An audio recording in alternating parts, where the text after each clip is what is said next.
आओ आओ लोगों, आइए भाइयों, सुंदर सुंदर मूर्तियां ले लो। घोड़े की, राजा की, रानी की, बच्चों के खिलौने के लिए भी ले लो सुंदर सुंदर मूर्तियां ले लो।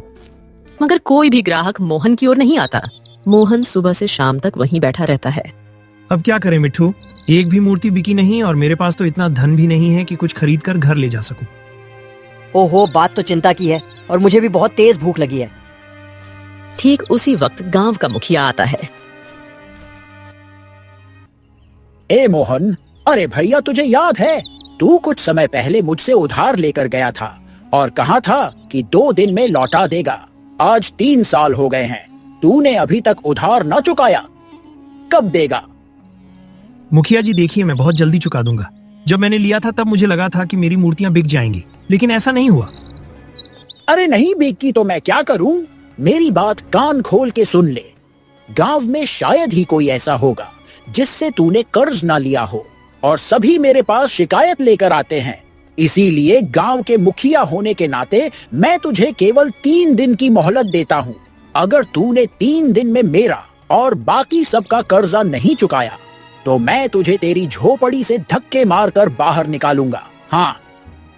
इतना कहकर मुखिया वहां से चला जाता है।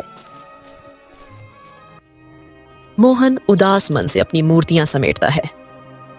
देखा मिट्ठू, इस मुखिया ने मेरी मजबूरी को नहीं समझा, उल्टा धमकी देकर चला गया।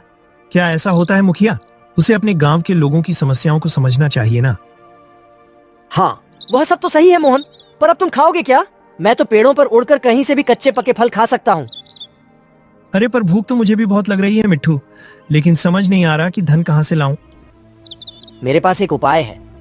सुनो, क्यों ना तुम किसी साहूकार से थोड़ा कर्ज ले लो। अरे वाह मिट्ठू, वाह वाह, क्या बातें कर रहे हो। मुखिया अभी मुझे कर्ज के लिए ही सुना के गया है और तुम बोल रहे हो ऊपर से और कर्जा ले लो। गजब बात करते हो। अरे गांव में शायद ही कोई बचा होगा जिससे मैंने उधार ना लिया हो। हाँ, बस एक ही बचा है साहूकार, वो तुम्हें थोड़ा कर्ज तो दे ही सकता है। ओहो, ठीक है मिट्ठू, बैठ जा मेरे कंधे पर। ये पापी पेट क्या क्या नहीं करवाता।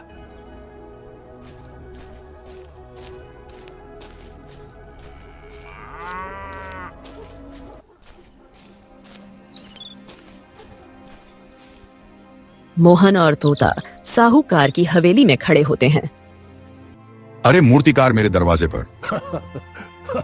क्यों भैया, सब कुछ ठीक तो है ना? प्रणाम साहूकार जी। आप तो जानते हैं कुछ दिनों से मेरी मूर्तियां नहीं बिक रही हैं और मैं धन के अभाव में हूँ। खाने तक के पैसे नहीं है साहूकार जी।